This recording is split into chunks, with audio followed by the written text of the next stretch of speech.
Thanks, obviously, for all of you for being here and for having an interest in the Saginaw Art Museum and about rare books. When Katie first asked me 2 or 3 months ago if I'd do this, I said, geez, yeah, but, I mean, I'll talk about books to anybody at any time, but we got to tie it in somehow to the museum. She said, no, we don't have to. People are interested in rare books.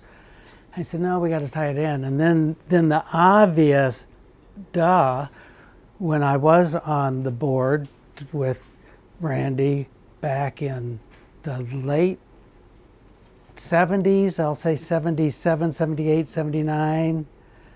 I think you're being kind to us. But. Well, anyway, we had the great fortune of being able to hire a curator for the collection who we ordinarily wouldn't have been able to afford to hire her. But her name is Martha Ross. But her husband, Alex, was a professor and accepted a job at SVSU, I think was it political science, something like that. Anyway, and so they moved here from Ohio, and Marty wanted to work in her field, so she came to the museum. Maybe the greatest volunteer. Yeah, she was fantastic. Yeah, I mean, she worked. worked. Very attractive, very bright. You're right. You paid attention. Quite amusing. Yeah. And her husband never showed up. Yeah. Oh, he did occasionally. But anyway, so when Martha, remember, this is back before we had the internet and places to do research that we all do in whatever field that we're interested in. So Marty, on her own, with the very generous graciousness of her husband, they built this library so she would have a reference library of art books. Hey, Pat, welcome. And so it's thanks to and we may have added a few books since she was here, but most every book that you see here is because of Marty Ross wanting it, finding it, buying it, and donating it to the museum. And if you're a member of the museum, you're welcome to come in. You can't take any of these out of the building, but if you're a member of the museum, you can come in at any time and reference these books. So that makes it official now. We can talk about the rest of the rare books. My background before I got into being a book dealer, I was a poet, studied modern poetry, started building a collection of modern poetry, and one of my professors at CMU, when I was getting a degree in poetry, my master's degree, invited us all to his home for the last day of class. He said, my wife and I want to have a little tea for you all. You've been good seminar people. So we went there, and they had lived in lots of different places around the globe. Whenever they'd have a sabbatical, they'd go to the Canary Islands, or they'd go to Africa, or they'd go to all these different lovely, beautiful places, and they'd come back and have these artifacts throughout the house, and people could just roam around and look at them. But he had a room that was smaller than this room, probably half this size, that was his book collection, his library. Shelves from floor to ceiling. There was a tiny window in it. And I went in that room, and I was just mesmerized. And after about a half an hour, maybe he thought I was taking a nap, he came in and finally says, Jett, everybody else is roaming around the house and looking at things, and you're just by yourself in this room. And I said, Dr. Hepler, I just can't leave this room. I'm just taken by it. So, as it turned out, he was a book collector, and he said, this is the last day of class, but it's not the last day that we're going to get together. In a couple of weeks, let's go out to lunch and talk about the concept of being a book collector, which is totally different than being a book accumulator. Most all of us just accumulate books because if you're a reader, books are in your house. But so he kind of brought me up to speed on what being a book collector was about, and that you would study the subject and you should narrow your focus. And so I'm eating it up, you know. So because of my interest, my subject was obviously going to be poetry, and he said just pick one author to start. And Robert Frost at the time, and still is, my favorite poet. So I built, over a matter of several years, a pretty decent, respectable Robert Frost collection. And you pick up things along the way, and one of the things I picked up with these dealers that I'm dealing with all over the country, and I would go visit them, because again, before internet, and I thought, man, these people have a cool job. I want to do this too. And Shelley, my wife, said, yeah, in your next life, keep working. But anyway, so in 1991, it was time for me to, I was 41 years old, had just turned 41, and it was time to become a book dealer. I started building inventory in 1987, and then in 91 went full-time selling, and that's what I've been doing ever since. So a little bit of that background on me. Collecting books, it really follow your heart. What are your interests? Automotive. Start a book collection on automotive books. Maybe it's gardening. If it's literature, pick Theodore Redkey as an example and build a good, strong collection of Redkey. But when you're, so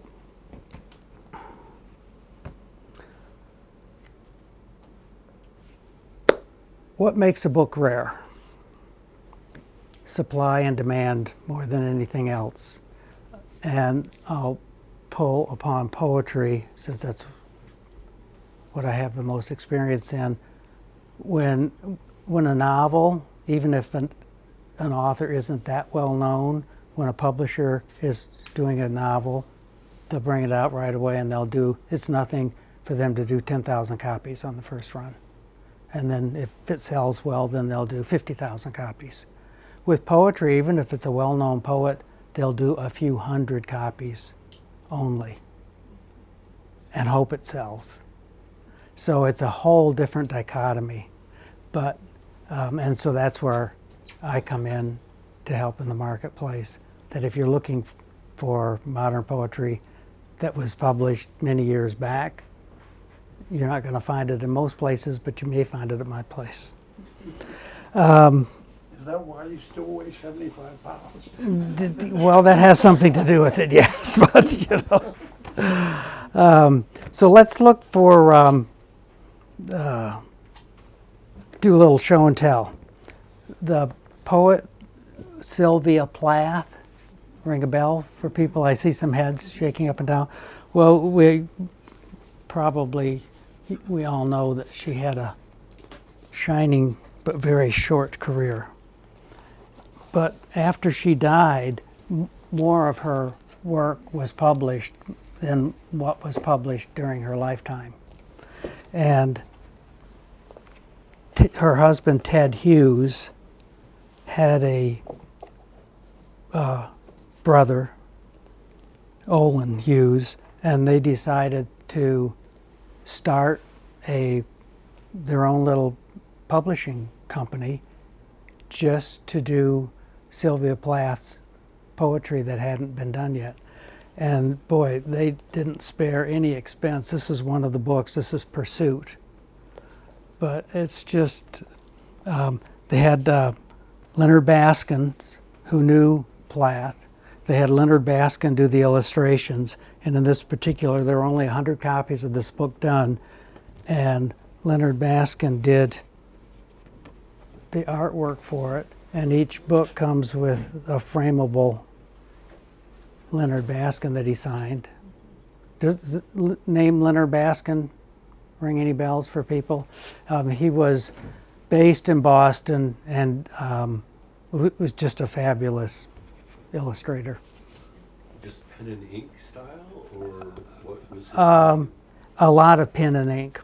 So here's a little story that's fun. I do book fairs around the country, and in Boston, some days you say the right thing at the right moment, and you didn't even know you could possibly do that. We're set up in the Castle. If you know Boston at all, there's a place called the Castle, and that's where a lot of trade shows are. So I'm all set up in there, and it's a 3-day fair, and it's maybe the second or third day.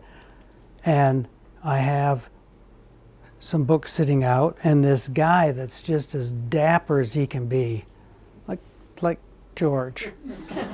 I mean, he's dressed to the part, has a nice fedora hat, and he comes up and he's looking at me, and he was many years my senior, and he says, "Hello, young man," and he points to a Ted Hughes book. Are you pointing to me when And you he- say young?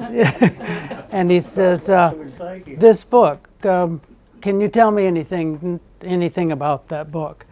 And I said, "Well, actually, I think the nicest things in that book are the illustrations by Leonard Baskins." And this man standing in front of me pulls out with a great flair his pen. He says, "Well, perhaps you'd like the illustrator to sign it for you." And after I told my colleagues about this story, they were dumbfounded that you didn't know that Baskin lives around here, and you didn't know what he was going to look like, and he always comes to book fairs. I said, "No, didn't have a clue." But anyway, So how much did that increase the value of the book? well, after he signed it, some, yeah. So anyway, in fact, that particular one I didn't sell. I had him inscribe it to me, and I still have it at home.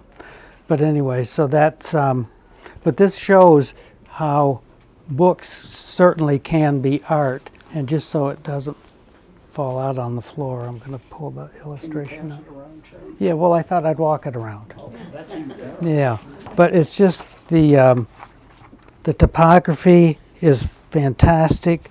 The type of paper that's used,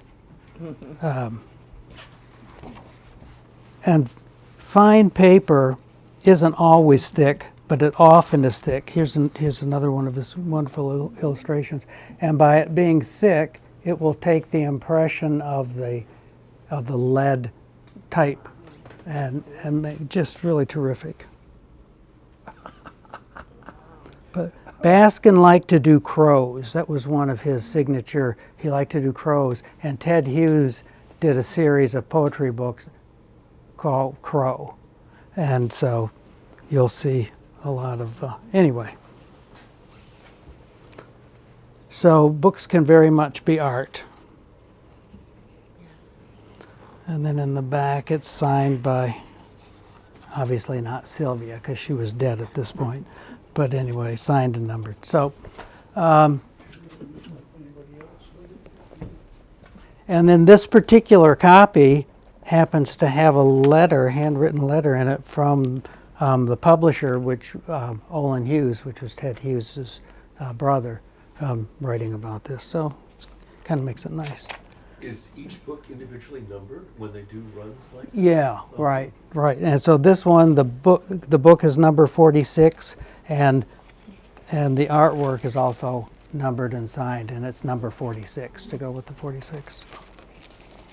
And some collectors that would have this would frame it and hang it.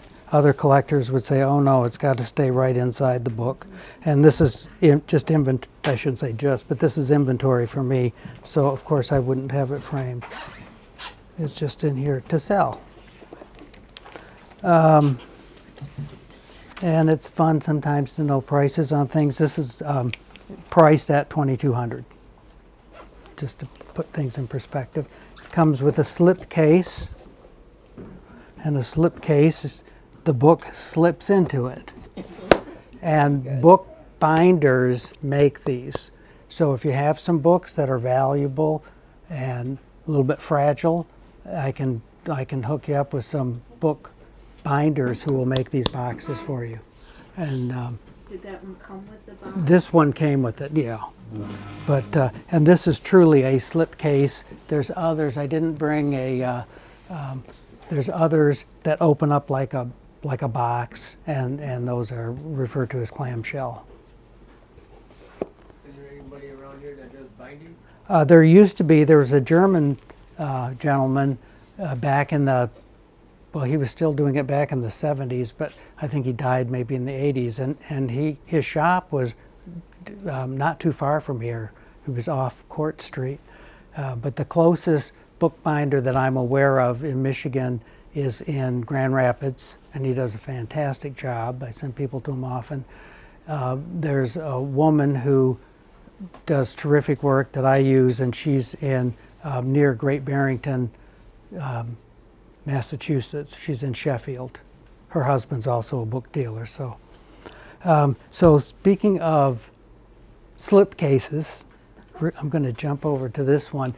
After Katie, you can't. No, but I can't hear well anyway. Well, I'll try to have my teacher voice. Does that work? Is that a little better? Okay. Yeah. So when Katie asked me to do this, and we decided I'd do it, I thought, dang. I had just come from visiting friends who live sort of near St. Pete, Florida.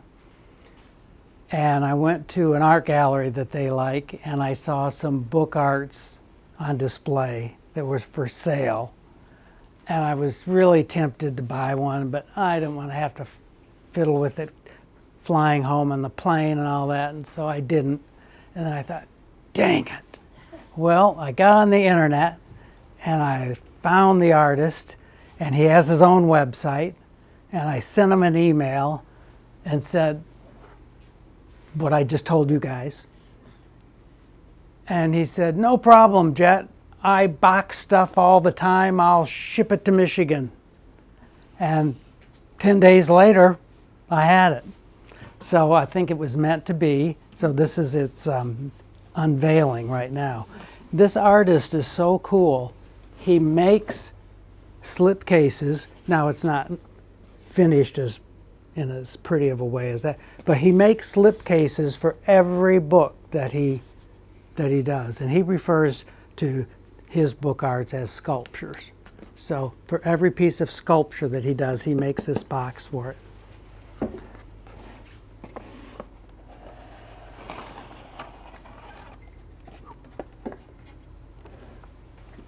Seeing how it comes out is half the fun, so that's why I didn't unbox it until we started. But we know what a dust jacket is. That's the piece of paper that wraps most books. And if you're a book collector, the dust jacket, as crazy as it sounds, is as important as the book. So people who buy the books, and interior decorators are famous for this, they throw all the dust jackets away, and then they put all the blue books here and the green books here. And I will say it looks kind of cool, but from a book collector's point of view, you would never do that. So he preserves the dust jackets. This is the fun part. When you take the dust jacket off,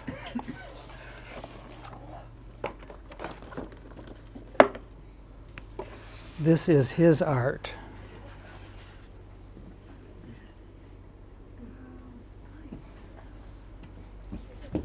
Isn't that amazing? Yes.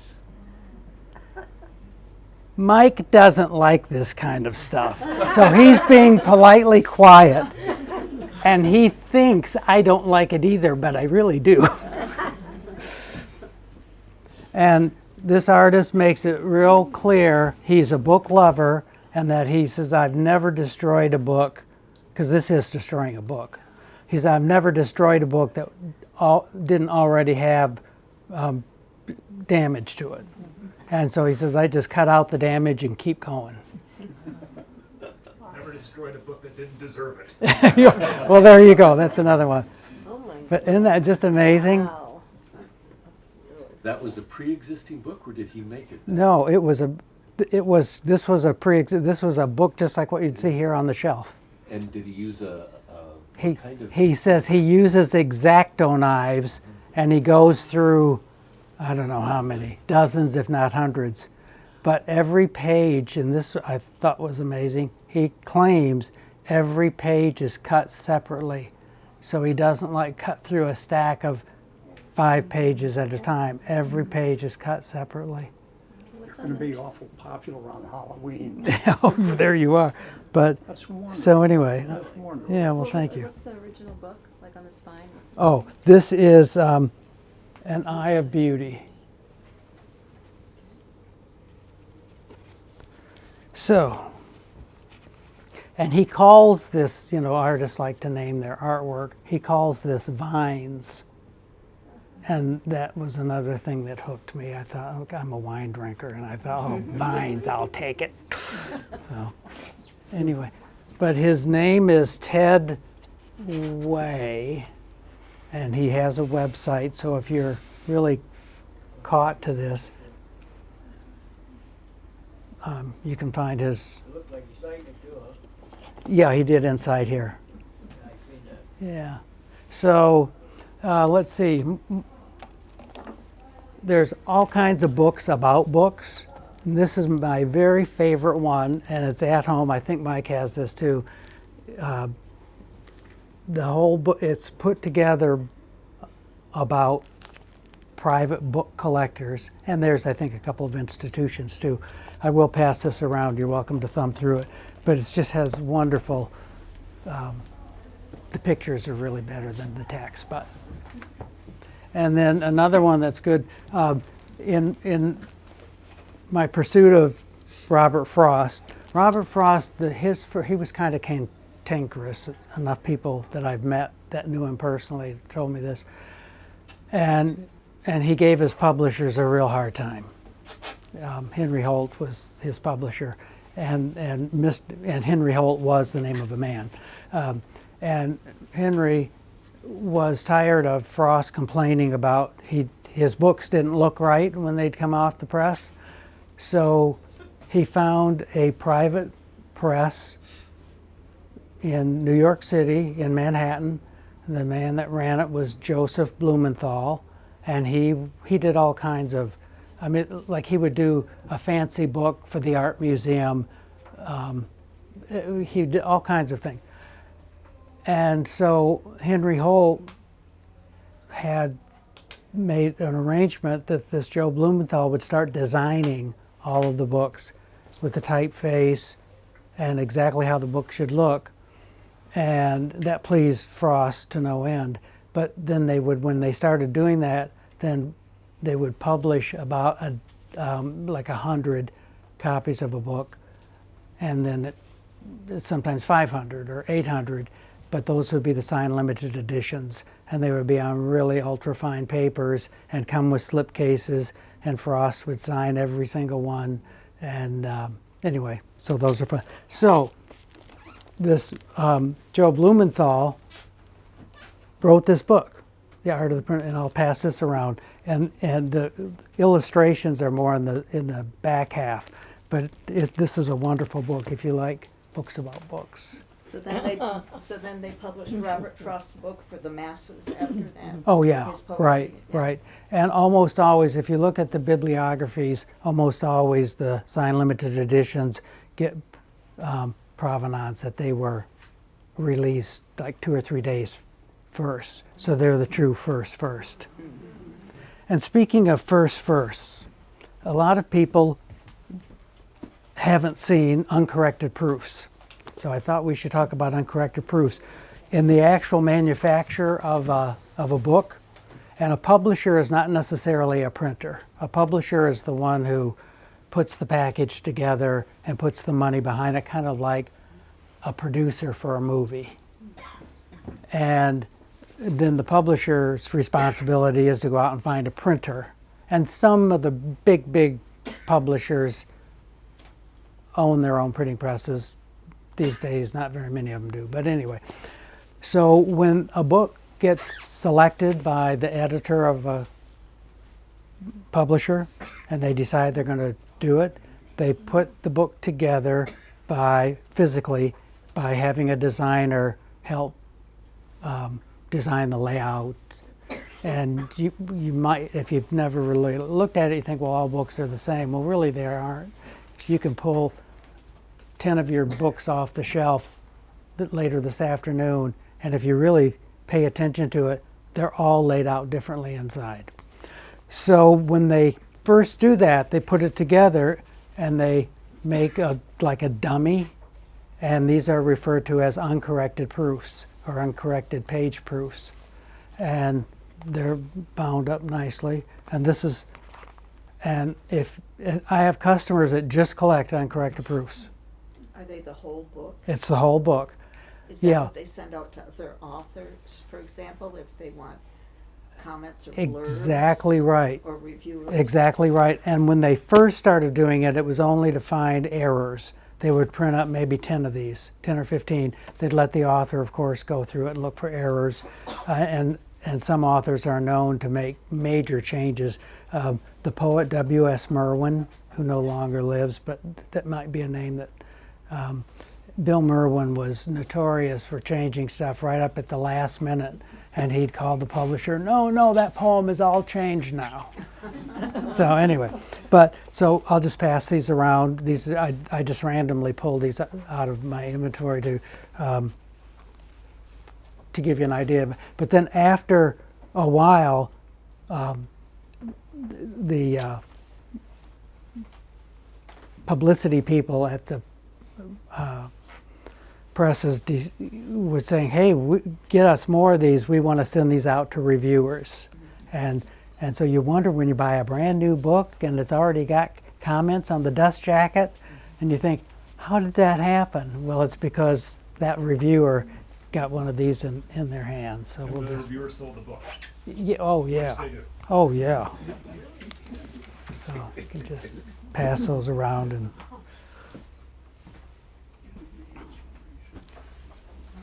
so another direction if you're collecting books, and this is especially true with poetry. Poems, what I'm holding is called a broadside. And a broadside historically started back in the days, say like in the 1800s, late 1700s and 1800s.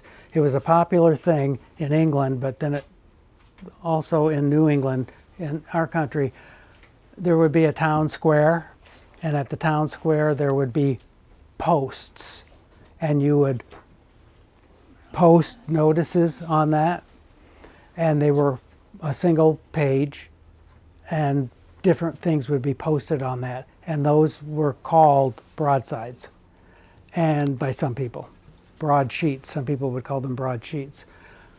Well, in the early 1900s, some poets decided, gee, my poetry would really look good on a broadside. And so different printers, fine press printers, would start printing the poet's single poem in this manner. And this, and again, I just grabbed this randomly off the wall. I have a lot of these framed at home that are from my own personal collection. This is Jane Kenyon, Michigan-born, Ann Arbor-born Michigan poet who died of leukemia 25 years ago. But she was the wife of Donald Hall. Some of you may know the Donald Hall name, who was Poet Laureate of the United States. From New England, but University of Michigan hired him to teach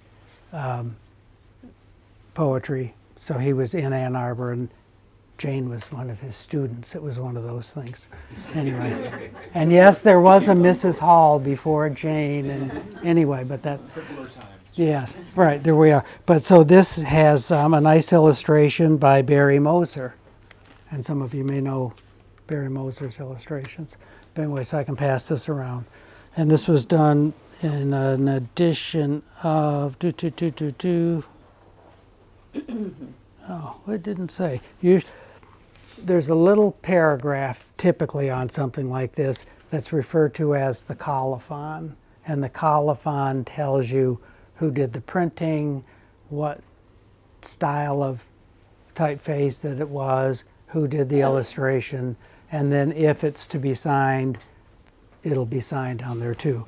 And so the little pencil scribble that you see down here is Barry Moser's signature. So we just pass that around. Jett, are broadsides all the same size? No, they're all different sizes. And the museum has in its permanent collection a collection of broadsides that miraculously were printed in Kalamazoo by the Kalamazoo Book Arts. And they do a fantastic job. And about a year ago, we had a show upstairs in the gallery. And was it a few years? Kalamazoo, yeah. Yeah, and wonderful. So anyway, but so from time to time, those will come out of the. I'll go grab one. You want to? I'll go grab one. Good, Keep great. going, I'll go grab one. Okay, thank you.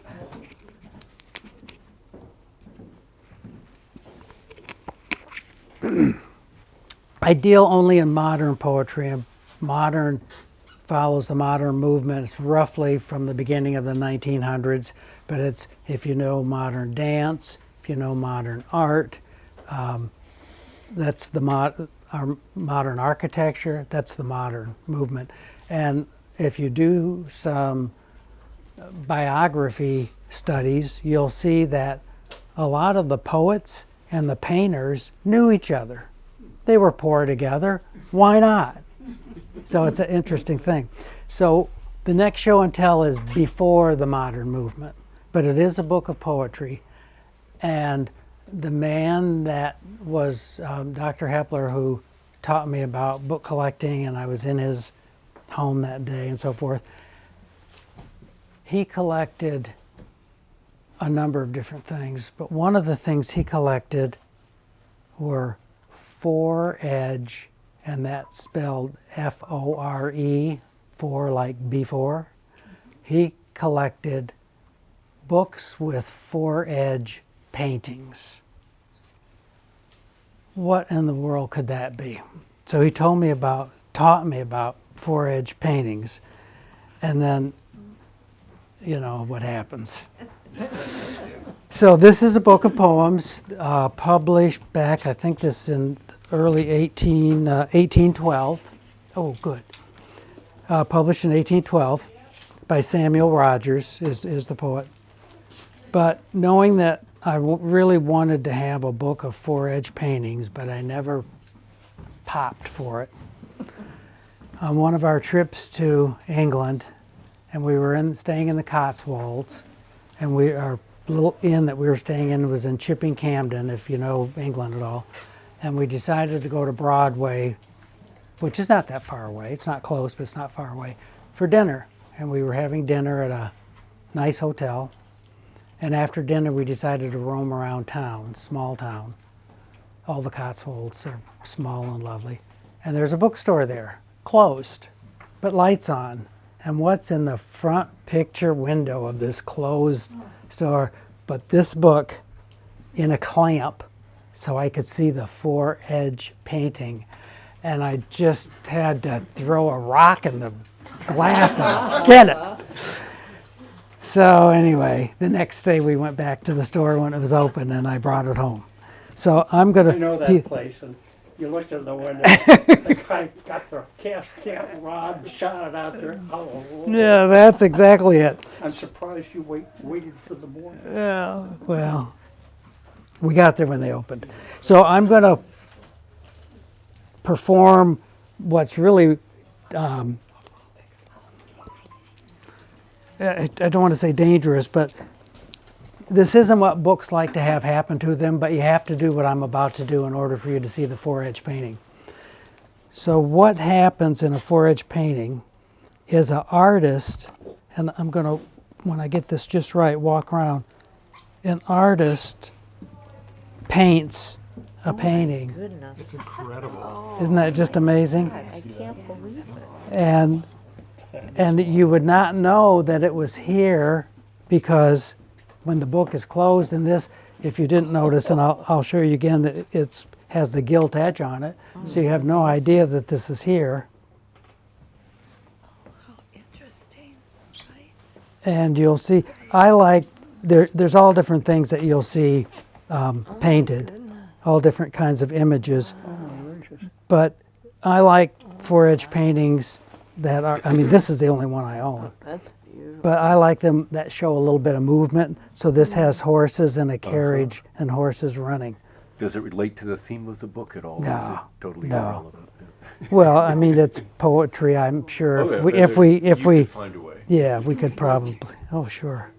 But there are people, Jett, out there who just collect nothing but Fore-edge. Oh, paintings. that's right. They're huge collectors. There are, and there are book dealers who specialize in Fore-edge paintings.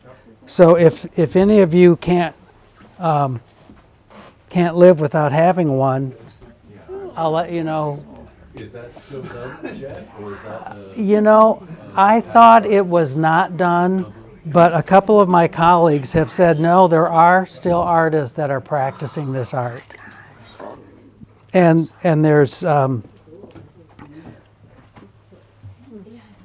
Is that done by hand then, or is that?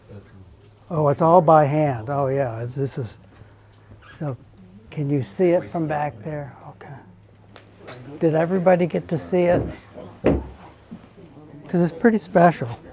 So I want you all to go home now and look for some old books on your shelves and check them out just to see. Or try it. Try to paint it. And Yeah, I saw it, yeah. I Yeah. don't know if they saw it. Pat, did you get to see it? Beautiful.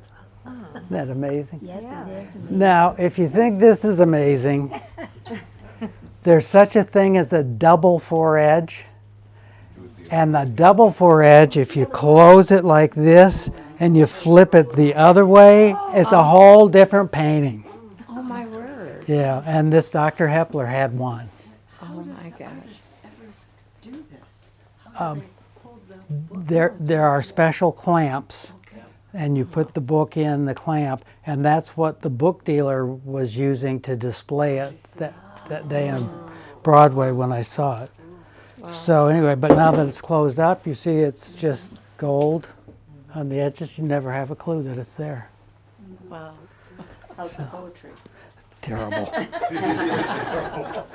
No, this is, and I'm glad you asked that, because books can be just objects. I mean, it's great to read them and to enjoy them, but books can be objects. And who was it that said books do furnish a room? It was probably Well, yeah. But- Franklin? I think was it Franklin? maybe, but I mean, they do. Doesn't this room look, I mean, otherwise, you walk into this room and the bookcase is so pretty, and the book, I mean, it looks great. So anyway, yes. Do you know who the artist, I mean, does the artist, is his name in the book that did the painting? I mean, do they, In this book? yeah, or? Oh, no, I have no idea who they the don't artist care. was. No, Oh, no, because the painting goes on years after the book comes out. You know, the artist would just randomly find a book and paint it. This is just a piece of canvas as far as the artist is concerned. Yeah, so it has nothing to do with the publication of the book. wouldn't maybe that help publish some books if everybody knew that the book had that too? Well, More valuable. But they were done, oh yeah, definitely. but they were done individually Yeah. by the artist. Right, There's so no it's just- connection to the right. publisher. So you might Exactly. find 6 editions of that, and that might be the only one with the painting. Absolutely right. It would be the only one. So with the artist, was it more of a personal thing or for money or? My guess is they probably sold them, but you know, most artists, I think, do want to sell their work if they can find a patron to want to buy it. You gotta ask them. But Any idea when that was painted? no, not a clue. The book was 1812. But so, you know, so yeah, I really don't know. But anyway. So, I know that Randy and Khaki are interested in the auction market. And it dovetails into if you want to start a book collection, or if you have one and you don't want to own it anymore, what do I do with these books? So there's all different ways that you can acquire books and to de-accession books. And working through the dealer network that I'm a member of the ABAA that Katie mentioned. We publish, and I've got 4 of these, and anybody that wants them, you're welcome to have them. You'll see each one's different. It's because they're from different years, but old book dealers,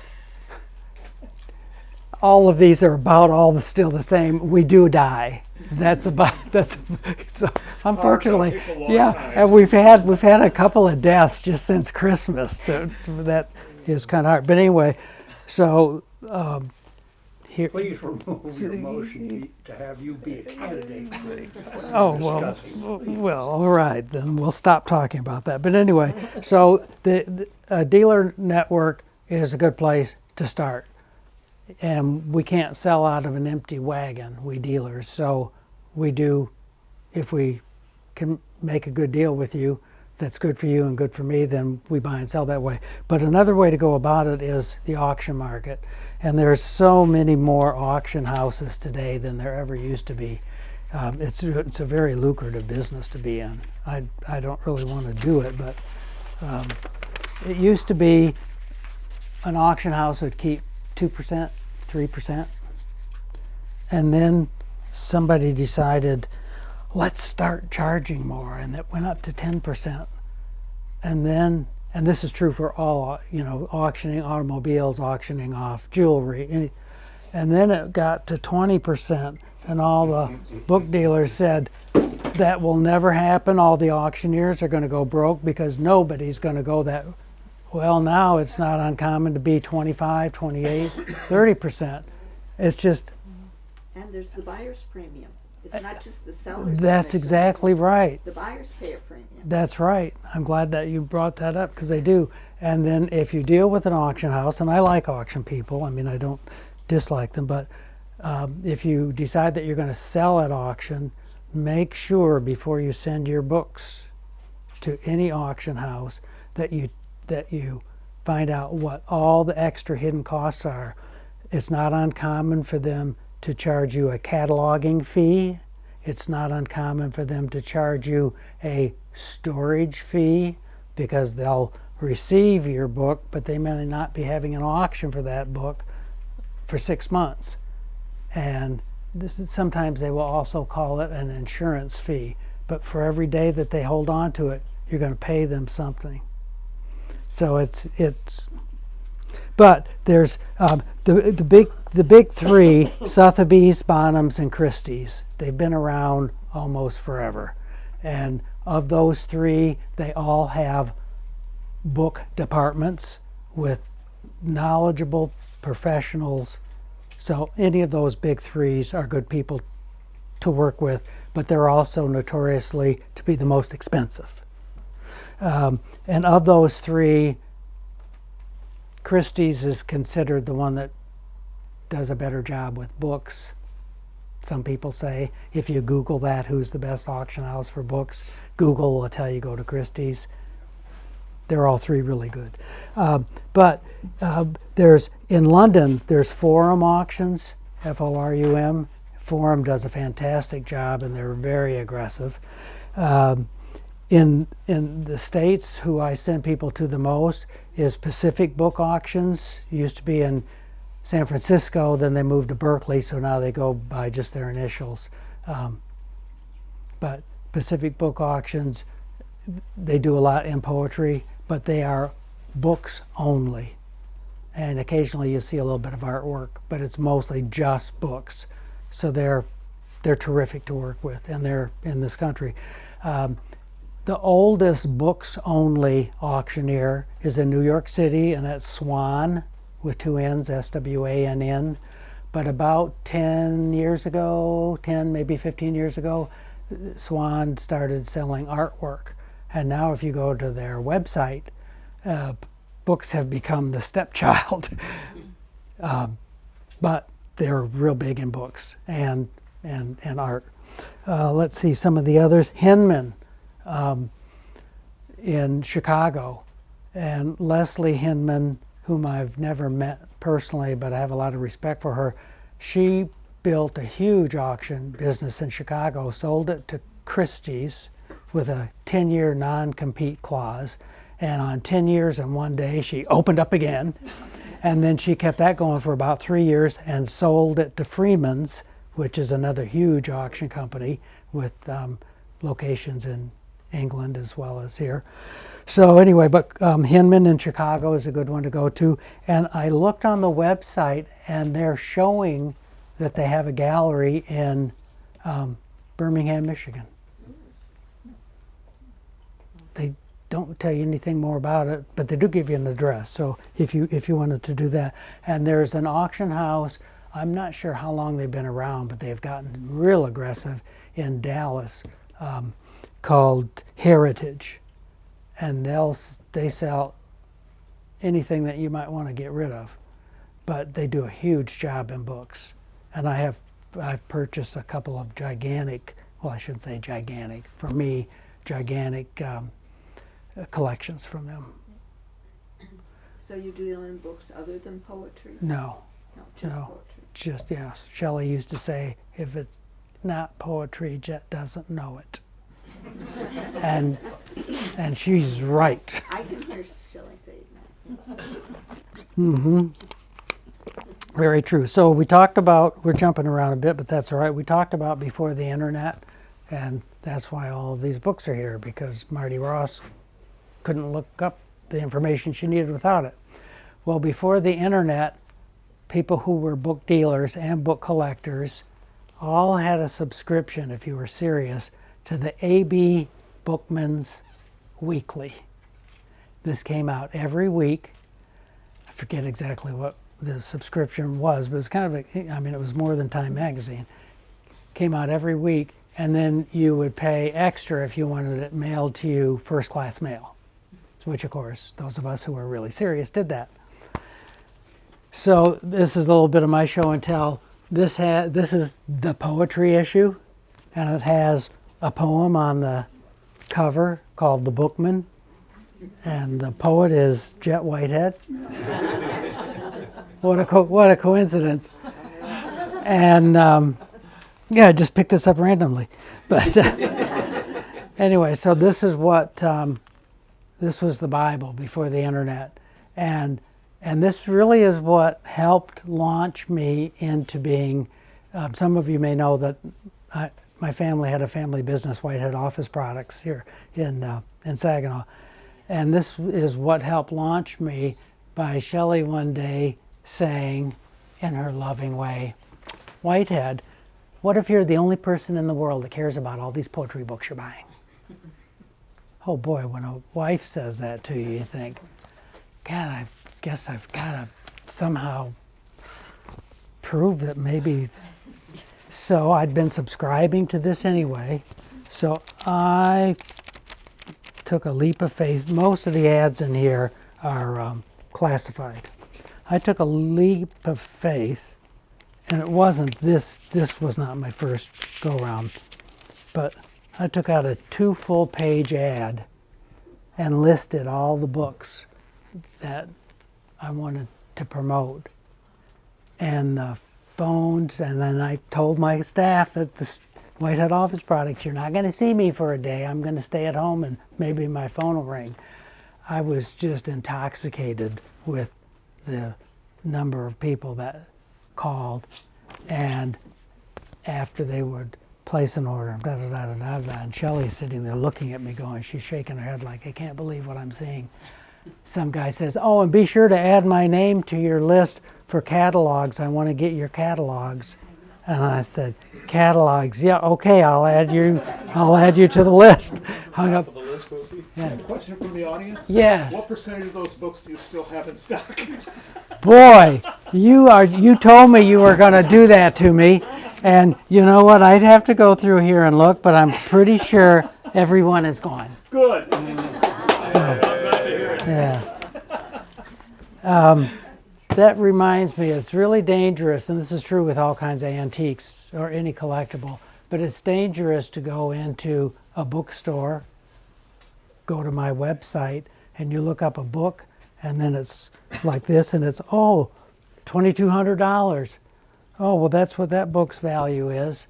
Well, not until it sells. We know that. So, so this is what Jett thinks the value of it is. But until Randy buys it, and I can see that. I've seen that look in his eye before. It's Somebody you're paying for. yeah. There you go. Exactly right. But yeah, and My it, resale is done a and- little better. yeah, but it is the supply and demand thing. I brought some of these brochures. I've only got 4 of them. You're welcome to take one if you like. But it basically recaps everything that I just told you. And this is published by the American Library Association, and they have a all kinds of divisions. But one of their divisions is just for rare book librarians.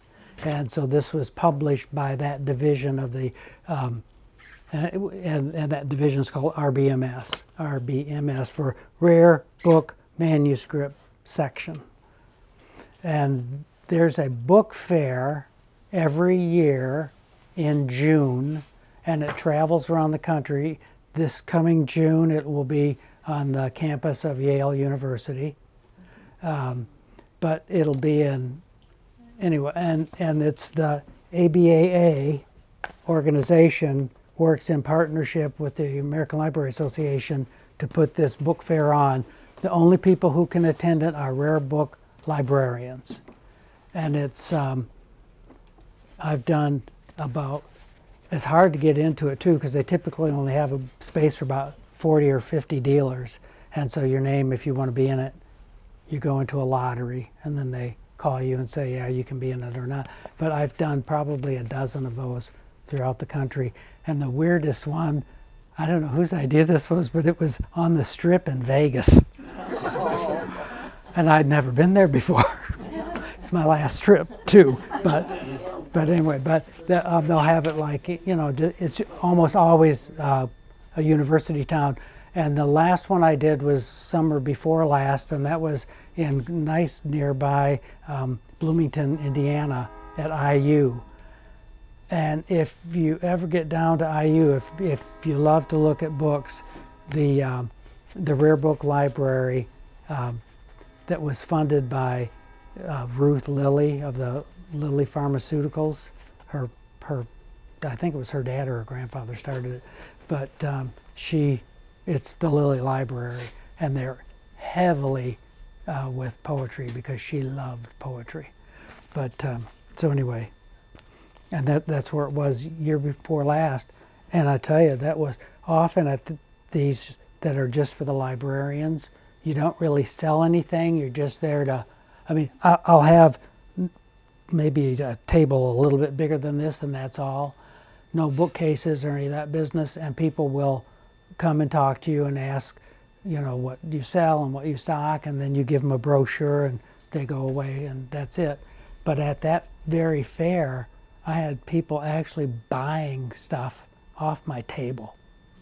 So that was a fun thing. That might be the last one I do because end on a high note.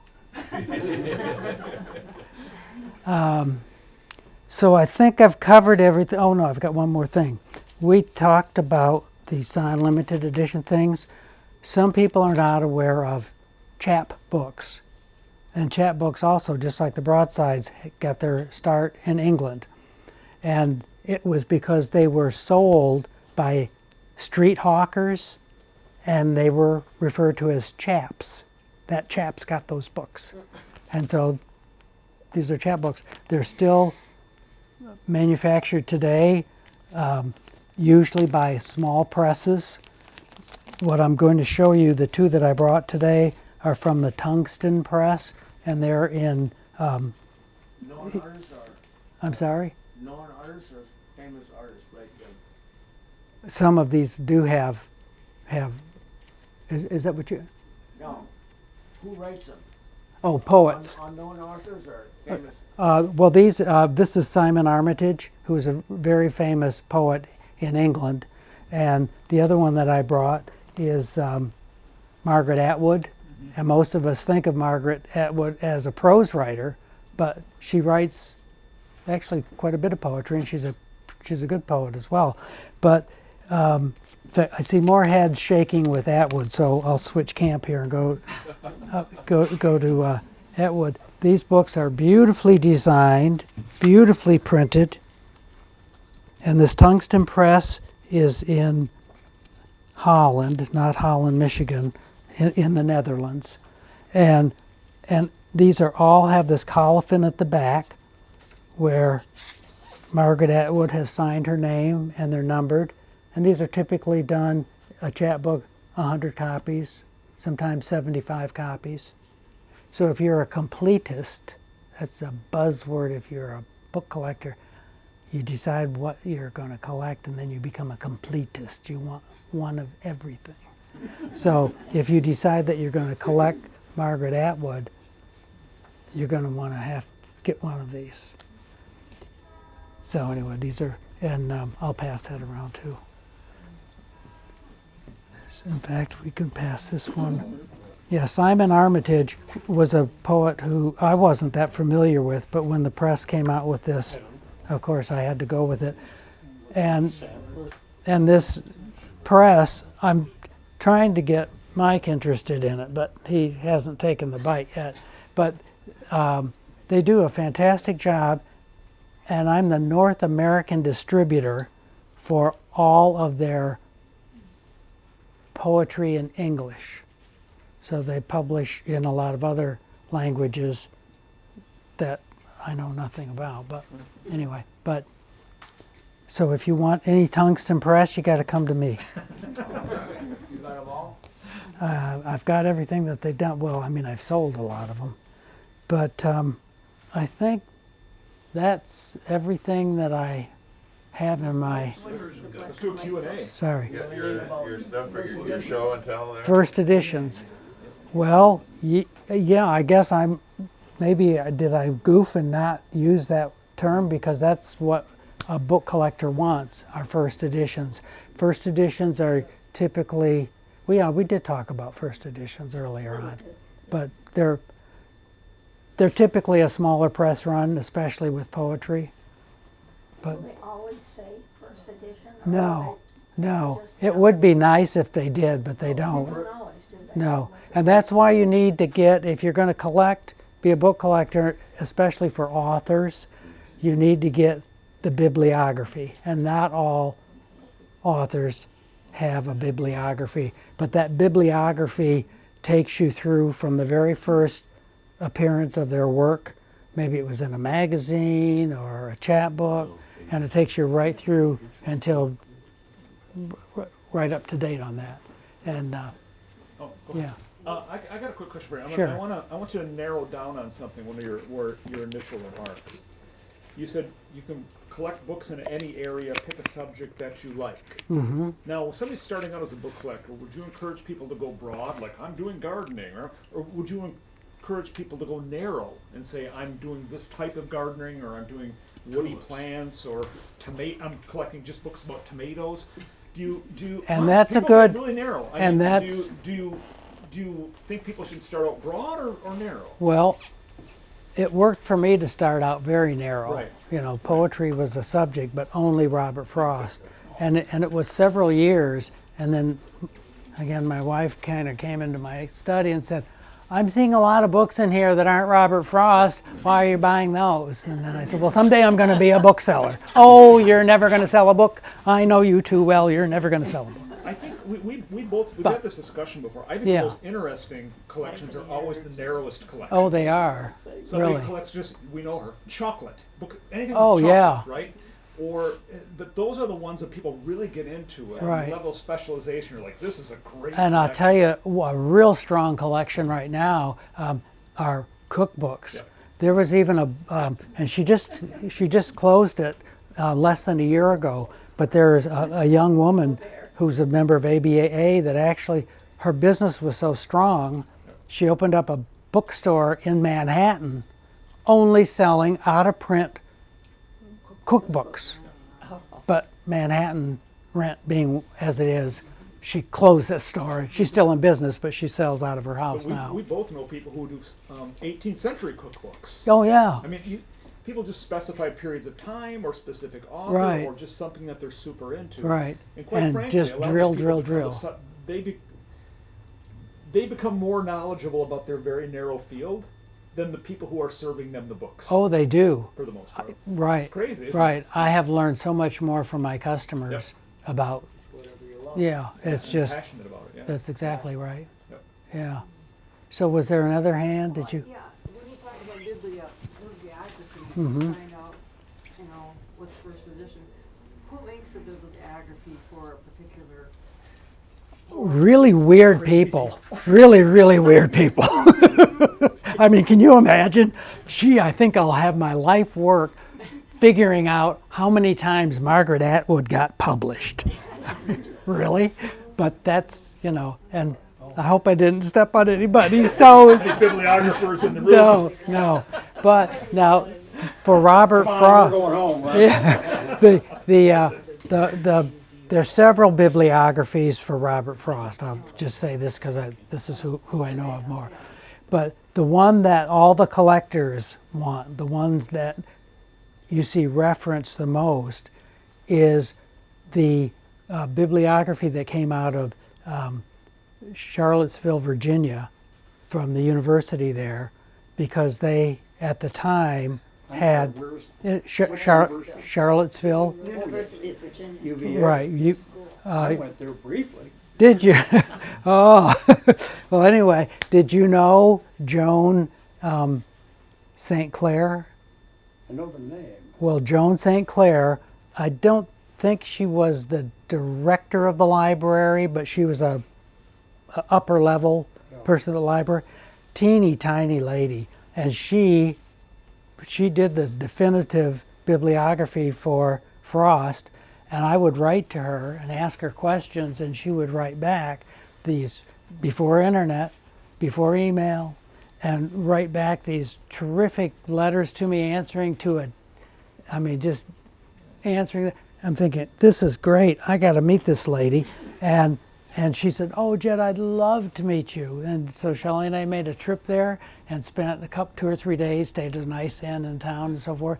She gave me the Cook's tour, the keys to the city. She said, what do you want to see? What do you want to hold? I mean, just amazing. Frost's first book, the title is Twilight.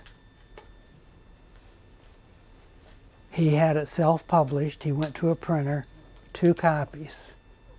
One for himself to keep and one for his girlfriend, Eleanor, because he wanted to get really chummy with Eleanor, and she wasn't giving him much attention. And he thought, if she sees that I'm a published poet, I'm going to get somewhere.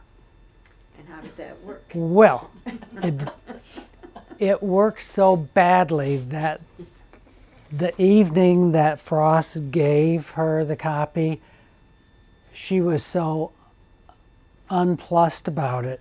He actually, he was prone to depression anyway, but he walked into a swamp that night and stayed in the swamp all night hoping he'd drown.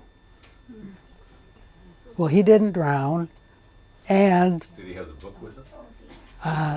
good question, but he didn't drown, but he did go home and he burned his copy because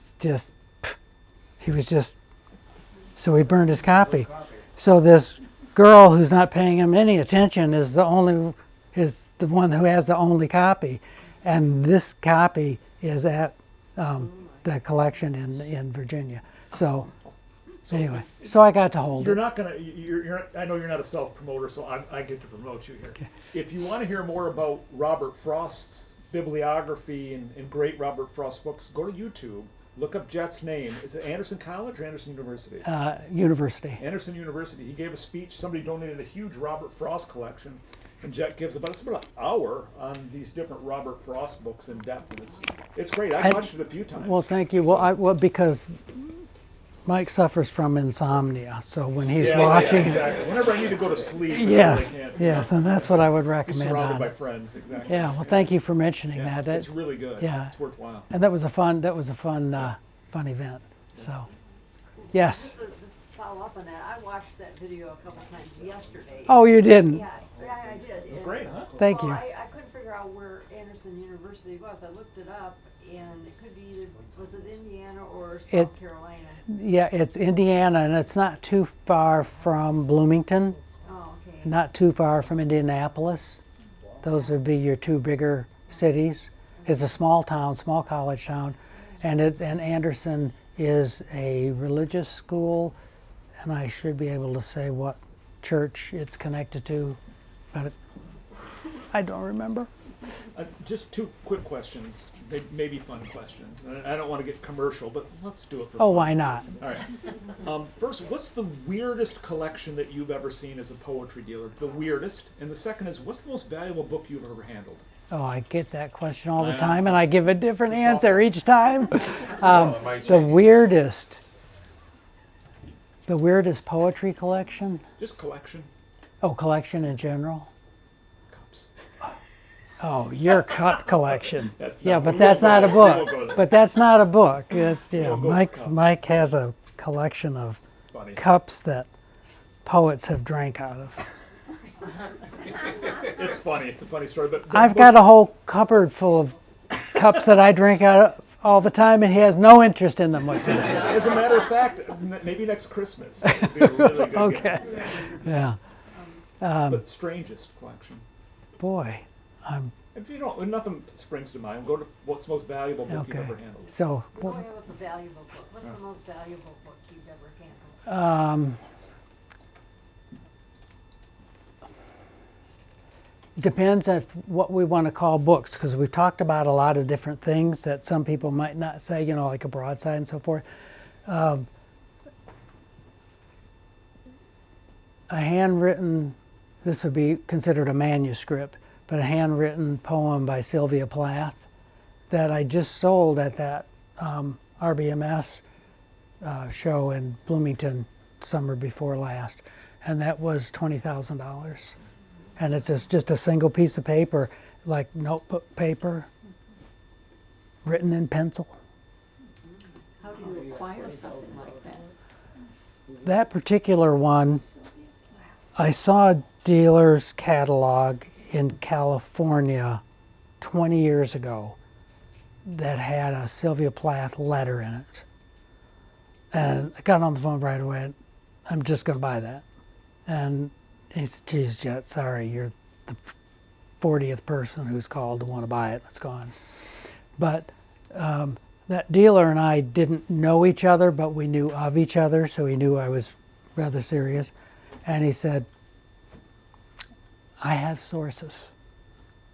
And about 2 or 3 years later, he contacted me, and there was Sylvia Plath's mother was selling some of her things through an auction. It was Bonham's in London, and this dealer from California knew what was going up for auction, so he had a London dealer buy that manuscript, but contact me right away to sell it to me first. So that's how I got it. Sylvia Plath seems to be a reoccurring theme here. Oh, I will she say is. The most expensive thing I've ever been offered as a collector was a Sylvia Plath book. Remember this? Oh yeah, with the Redkey. So I had Tell about it. It was Sylvia Plath's first book she'd ever written, and it was a copy that she inscribed to Theodore Redkey. And she had a hard time getting the book published because the publisher looked at it and said it owes too great a deal of debt to Redkey's style. So she had to go and edit things so it wasn't Redkey-like. And this was the book that she signed to him, and they wanted $75,000 for it. Yeah. I tend not to be like really conservative when buying books, but that I do draw a line. Yeah. But And that was the line. and yeah, I and learned this. and So, that and yeah, and that book. and it did sell. Somebody bought it.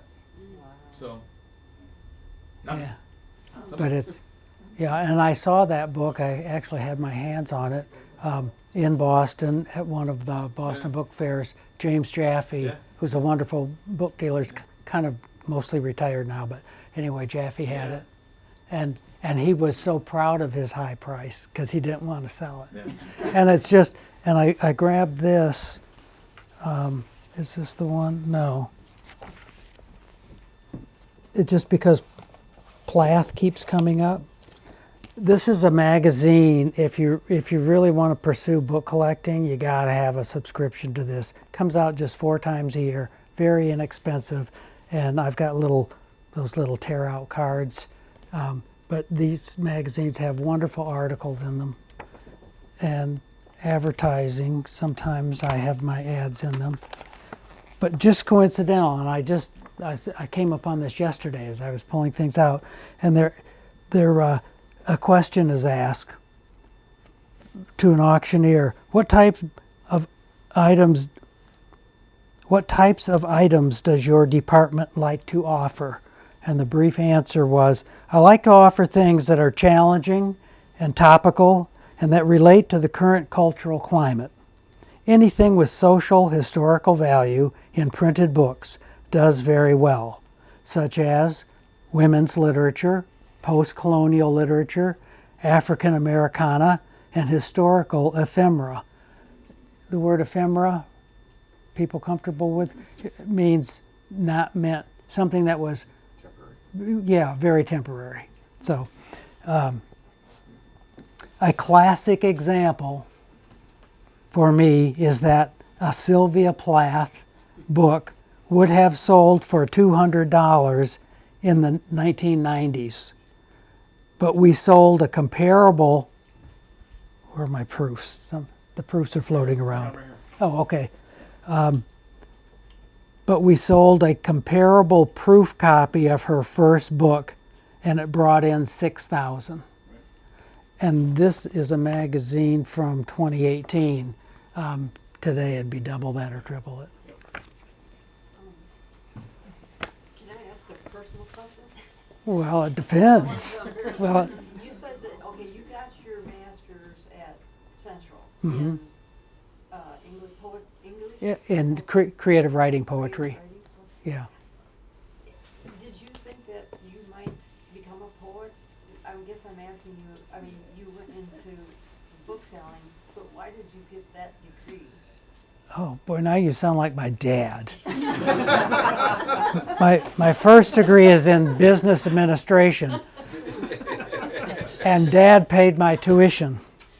My second degree is in creative writing poetry, and God bless her, my wife and I paid my tuition. You have a complete collection of your works.